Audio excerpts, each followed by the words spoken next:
Na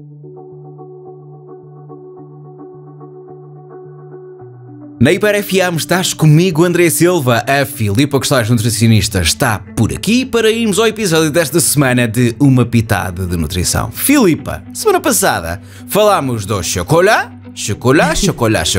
Falámos que o chocolate, lá está, em equilíbrio, com quanto em peso e medida, é bom. E depois tu dizes, e tal, vamos na próxima semana falar de Mindful Eating. Então, bora lá! Exatamente.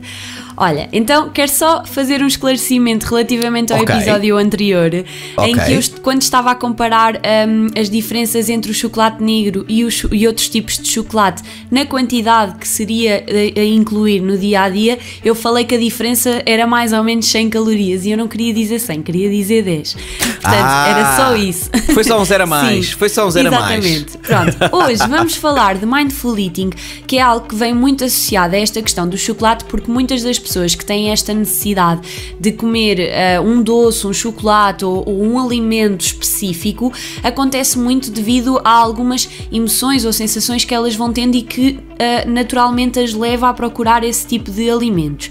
E por isso, o Mindful Eating são algumas estratégias que nós podemos implementar nesses momentos para tentar controlar um bocadinho esses episódios, porque quando eles são restritos e controláveis, está tudo bem, mas quando eles começam a tomar proporções um bocadinho maiores, aí sem dúvida alguma que nós devemos estar atentos e devemos agir.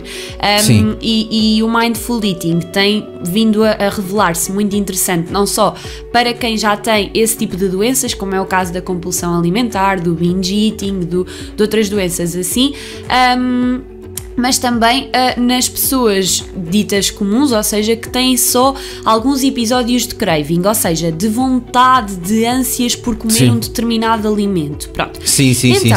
Percebermos basicamente o que é isto do Mindful Eating. O Mindful Eating vem do Mindfulness, que são estratégias da parte da psicologia, e deixo já essa nota de que esta questão do Mindful Eating é trabalhada não só com os nutricionistas, mas também com a ajuda dos psicólogos, e é aqui um trabalho em equipa, essencialmente. Nós nutricionistas neste tipo de questões não conseguimos fazer o trabalho sozinhos, portanto precisamos sempre de recorrer à ajuda dos nossos colegas psicólogos.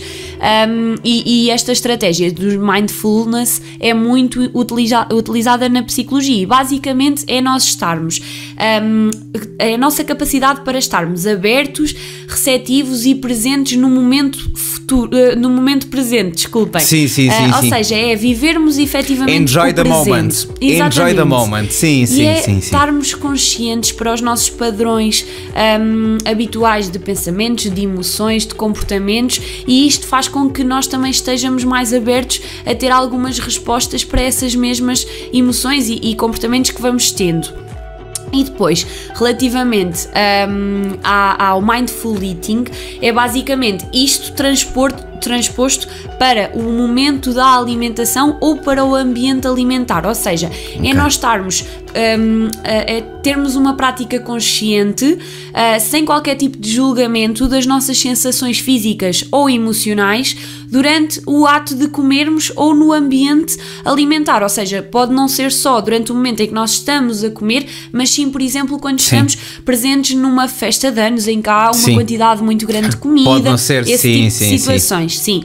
Então, existem muitas estratégias de Mindful Eating, quase todas baseiam-se nos seguintes pilares, que é de fazermos exercícios que nos consigam consciencializar para a experiência de comer, ou seja, percebermos a cor, o sabor, a textura, o cheiro do alimento, o contraste que às vezes a própria refeição tem do doce com o salgado, etc. Portanto, experienciarmos isto em vez de irmos em modo piloto em comermos só, não é? Sem termos esta experiência de comer.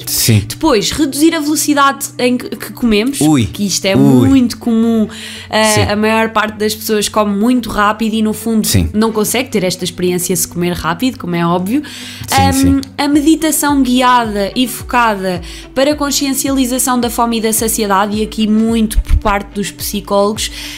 Também, por exemplo, identificar alguns triggers alimentares e também emocionais, ou seja, certos alimentos ou certas emoções que nos levam a desencadear, por exemplo, um episódio de craving ou algo do género, ok? E sim, depois sim. a meditação para gerir episódios de craving, ou seja, meditarmos para tentarmos gerir esses episódios e não cedermos logo. Então, sim. Fala-se muito de comer porcaria em situações de stress, de comer doces, ou seja, se nós tivermos se nós tivermos a nossa mente sã, digamos assim, haverá menos hipóteses disso acontecer, sim. Exato, sim. E estarmos alerta para isto, ou seja, percebermos porque é que esta situação está a acontecer, o que é que eu estou a sentir neste momento que é comum a todos os outros episódios que eu tive semelhantes a este. E é muito importante esta parte. E tudo aquilo que tem vindo a ser estudado acerca do Mindful Eating tem trazido resultados muito interessantes.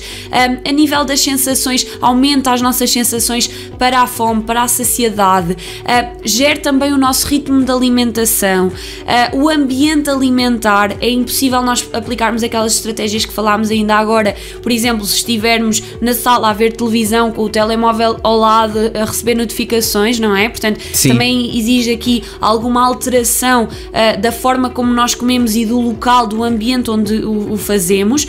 E depois também estarmos alerta das características dos alimentos, do que é que eles realmente sabem, e isto tem vindo a trazer muito bons resultados a nível dos cravings, da diminuição dos episódios de craving, a nível do controle das porções, ou seja, o facto de estarmos muito mais atentos à hora da refeição faz com que nós tenhamos muito mais noção daquilo que comemos e conseguimos reduzir porções, não é?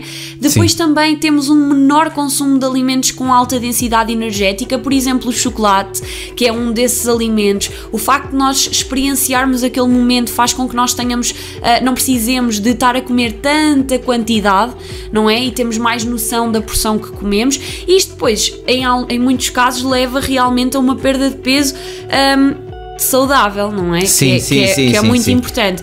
Portanto, há uma coisa muito importante e relativamente a esta questão do chocolate pode servir de exemplo. Parem para comer esses alimentos que vos trazem conforto. Pensava que ias dizer parem de comer. Não. Parem para comer. Parem para comer, porque é importante que, se eles estão no plano, é por algum motivo. Então, sem dúvida que os devem sentir. E uma coisa muito importante é, eu costumo dizer que o chocolate é para namorar, não é para comer, é para namorar.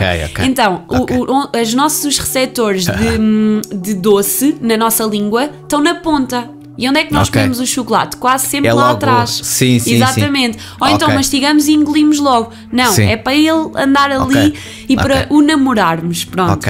Deixa Enjoy aqui the algumas moment sugestões. e namore o chocolate. É isso. Exatamente. O que fica de hoje. Pronto, espero que estas experiências vos ajudem e que vos, pelo menos, que vos deixem um bocadinho alerta para perceberem e identificarem aqui padrões que podem ter, e deixo aqui algumas sugestões de coisas que podem fazer para efetivamente melhorarem essas questões. Se virem que não estão a conseguir controlar, sem dúvida alguma que um profissional vai ser a ajuda indicada, por isso não hesitem a procurar um profissional que vos ajude. É isso mesmo. A Filipa Custóias volta na próxima quarta-feira aqui à tua rádio, a Hiper FM, para uma pitada de nutrição. Beijinhos, Filipa. Até para a semana. Adeus, André. Obrigada. Até para a semana.